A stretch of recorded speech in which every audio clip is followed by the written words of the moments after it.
Long time no see. We've been in Spain. We've been away. We've been in. We were asked to relocate to the new location called Duterte So that you will miss us. Oh, right. Good morning. Yes. Okay, come on. Ask me some questions. Just a second. We miss you. Share some live one. Oh wait. Just a second, sir. Can we ask you questions, attorney, because the entire Philippines are waiting. And the whole world. You look great, attorney. Yeah. Yes. We are happy to see you. How is our dear Mayor Duterte? Can we put One the second. microphone? Let's prepare. Wait. Let's put the microphone. Sorry.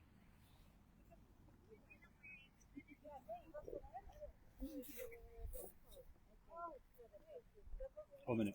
Yeah, it's okay. Yeah, here is okay. Dito kayo pakilagay sa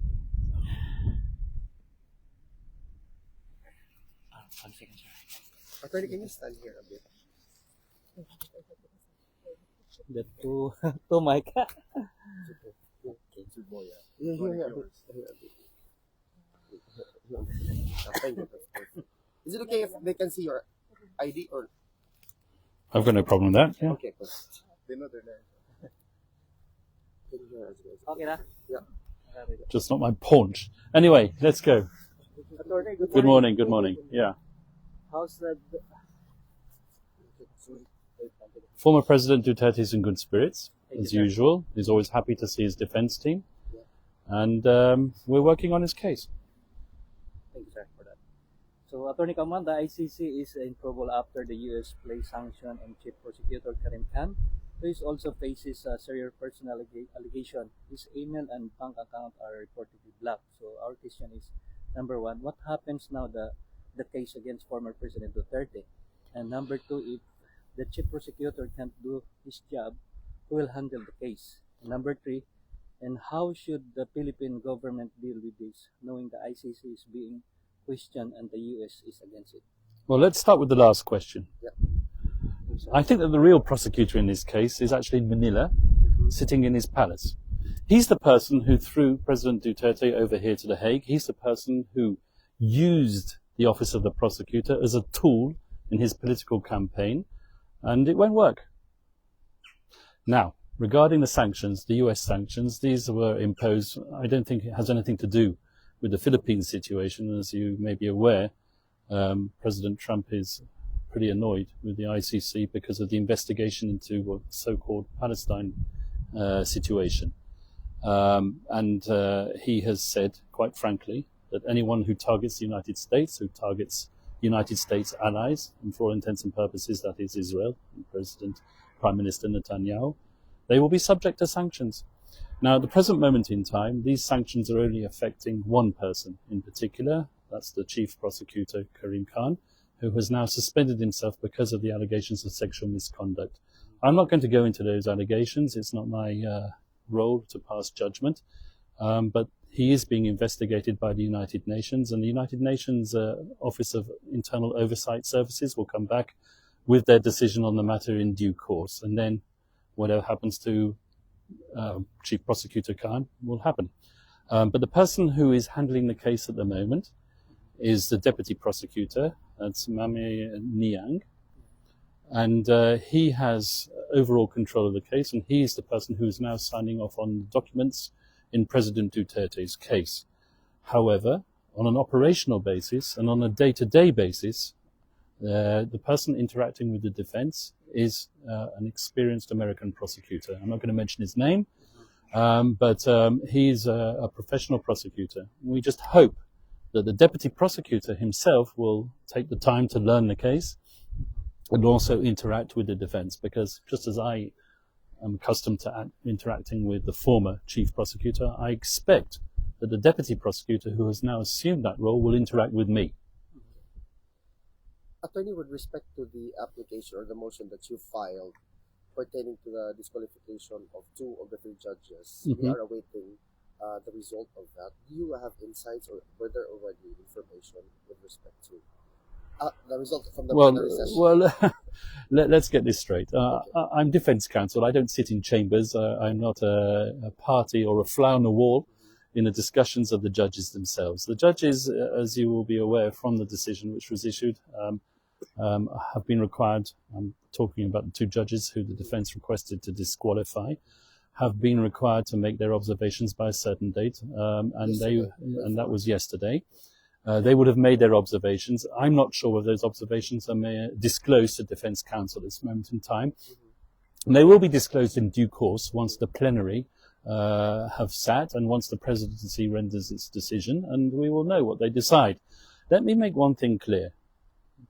We invited the judges to disqualify themselves, or to excuse themselves, right, as a matter of courtesy and out of respect.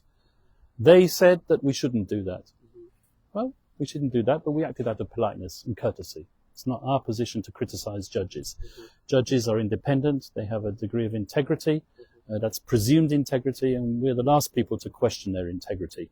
However, this whole issue with respect to jurisdiction has already been litigated, and litigated extensively, and those two judges were party to that decision. That's what the request for disqualification is all about. Attorney, it is also a known fact that the former president is now the mayor of the city of Davao. Are you already processing everything with respect to his oath-taking? I'm not going to talk about oath-taking or anything. That's a legal question which is being handled by his Filipino lawyers. Okay.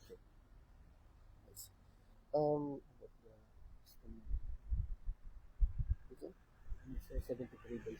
Oh yeah, he's been there for 73 days already, held inside the ICC detention facility, attorney. Do you think that we're looking at years or hopefully the soonest possible time that he'll be released? As far as I'm concerned, it's always the soonest possible. As I've told you many times before, there are certain preconditions which have to be met before an individual can be released at the ICC. It's not like one of your run-of-the-mill criminal cases where you can post bail and just get out and go home. No, in order for someone to be released here, there has to be a willing state party capable of receiving him onto its territory. And that's what we're looking at. It's a long process. It's something which requires a certain degree of diplomacy. And let me just come back once again to this whole issue of the elections. Okay, people miss the point. The former president won a landslide victory.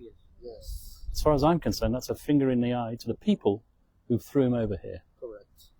That's the real point of the elections. It was a protest vote. Yes. Attorney, with respect to the prosecution's request or motions, twice they were granted that the presentation of witnesses will be extended. What is the implication of that with relation to the longevity of the trial in general?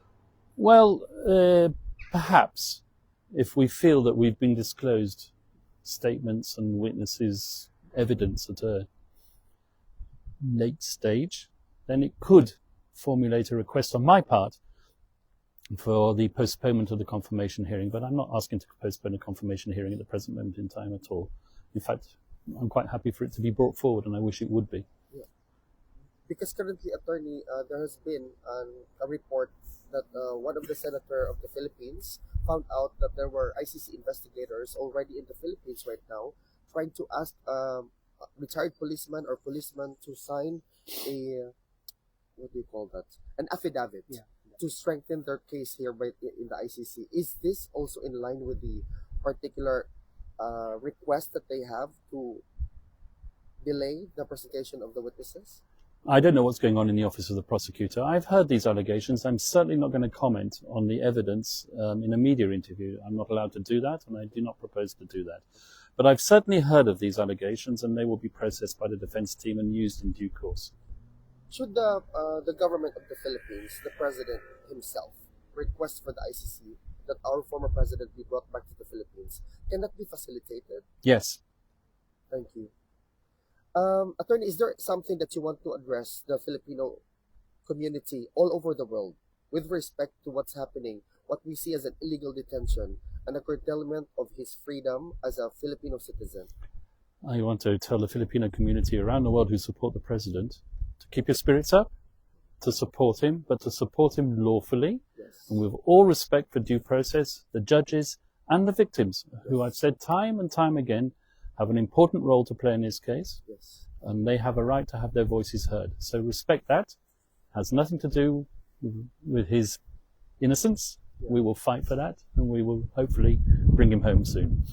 Thank you very much. Attorney. Have a great day. God bless you, sir. Oh. Attorney, our microphone. Attorney, it's Thank you, our sir. pleasure Thank you, to be able to talk to you again. You're Thank you, welcome. sir. Thank you so much. Okay, Thank you, sir. Have a nice Keep day again. fighting for our president. I will. Yes, sir. Bye. Bye, sir. Take care. Bye, sir. We love you, attorney. We love you very much. Bye, sir. Have a good day. Bye-bye. Okay, mga kababayan, hingi po tayo ng comment sa ating pong kaibigan na si Alvin. Sir. Wait. 1 second. Live ba yan? Mga kababayan, narinig po natin ang sinabi ng lead counsel ni dating Pangulong Rodrigo Roa Duterte na ang pinaka-bottom line po is that again and again, he made mention that the president is in good spirits and that he's okay, that that he's going to fight for the president until mauwi po siya sa Pilipinas. Pero what stood out from this interview is that should the government of the Philippines, through the president himself, file a request for the former president and now mayor of Davao City be brought back to the Philippines, that can be facilitated and that can be done in an instant. Mga kababayan, also, the result of the election, which just concluded, is a reflection of the voice of not only thousands, but we are talking of a landslide victory for the former president to be voted as mayor of Davao. Huwag po tayong mawalan ng pag-asa. Huwag po tayong mawalan o mahinaan ng loob sa mga nangyayari, although it is a reality that has been held in detention for for already 73 days, and that's a lot telling of the speed of the justice and the speed of the proceedings taking place dito sa ICC. Napaka-importante po na ipagdasal natin si Pangulong Duterte at para po magbigyan po siya ng strengthening his mind to go through this whole proceedings, mga kababayan. At irespeto po natin ang judicial proceedings, irespeto po natin ang opinion ng mga judges, irespeto po natin ang mga nangyayari ngayon kasi this actually involves a lot of elements. Kung i-review niyo po ang interview, malalaman po na actually this can be concluded immediately if the President of the Philippines, President Bongbong Marcos, will ask that he'll be brought back to the Philippines. It can be facilitated, and you should do this, Mr. President. As a matter of courtesy to a former president, a Filipino citizen, who was illegally or viewed by a lot of people, taken or brought to the custody of ICC. Yun po ang update ngayon, sir. Thank you, sir. Mabuhay ka. Mabuhay po kayo, sir, hanggang gusto nyo. Ayun po mga kababayan, mga ka-partners, ang update po dito sa The Hague, Netherlands, at yun po ang sinasabi ng ating ng legal counsel po ng ating mahal na dating Pangulong Rodrigo Roa Duterte. So mula dito sa The Hague, Netherlands, ito si Anton Cero, SME9 News.